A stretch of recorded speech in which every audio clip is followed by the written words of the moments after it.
Enzo Maresca's tactical setup destroyed Luis Enrique's positional play from start to finish.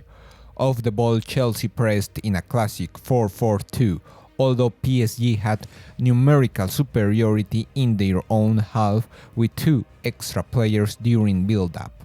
Chelsea's setup was designed to force play into controlled zones. When PSG tried to overload the central channels in Zone A, Reece James stepped out to support the press, while Chalobah tightly marked Ruiz, anticipating the common pattern of a midfielder or false nine occupying that space. This forced PSG to play direct into wide areas, a risk Chelsea welcomed, trusting their dominant centre-backs to win aerial duels or second balls. In PSG's goal kicks, they maintain a structured build-up with a false nine dropping to gain positional superiority and wingers holding width. Chelsea adapted smartly, covering central passing lines while keeping their wingers in half positions, ready to press either inside or outside.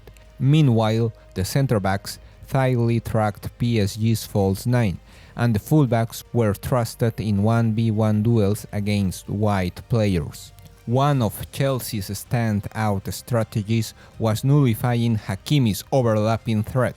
Neto marked him individually, while Cucurella took care of Doué. On the opposite flank, Chelsea created overloads to direct PSG's possession wide. With 5 players overloading central areas, PSG was forced to the flanks, where Chelsea defended confidently.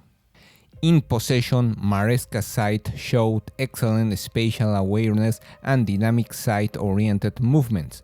Vitinha often failed to cover the space between their pressure line and the backline, allowing Chelsea to progress vertically. Enzo Fernandez consistently found positional superiority within PSG's defensive squares, while João Pedro drew out the far side centre-back, creating room for Palmer's late runs. This recurring pattern, a midfielder gaining central superiority and Palmer arriving to exploit the space, was key in both progression and final third execution, including Chelsea's goals. On the right, Palmer's positioning aimed to pin Nuno Mendes and open space for Malo Gusto's run. When Gusto reached Zone D, he assisted Enzo, who arrived into Palmer's zone.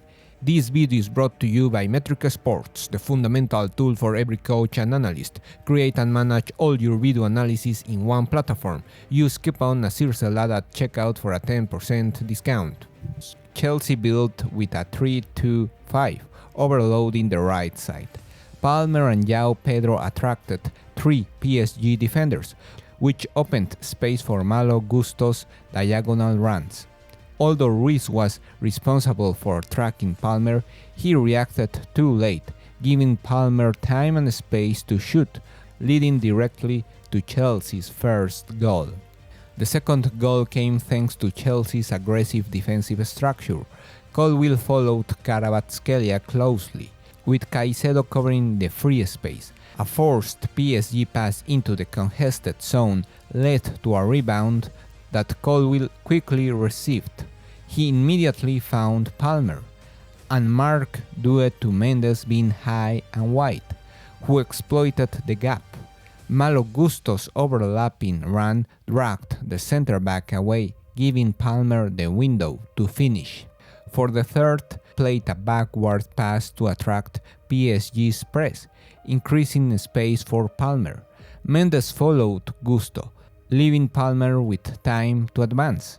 João Pedro smartly moved between centre-backs, and as Vitinha failed to track him, he received Palmer's pass and finished the game. Leave your thoughts about Chelsea's tactical masterclass. Drop a like if you enjoyed the video, and thanks for watching.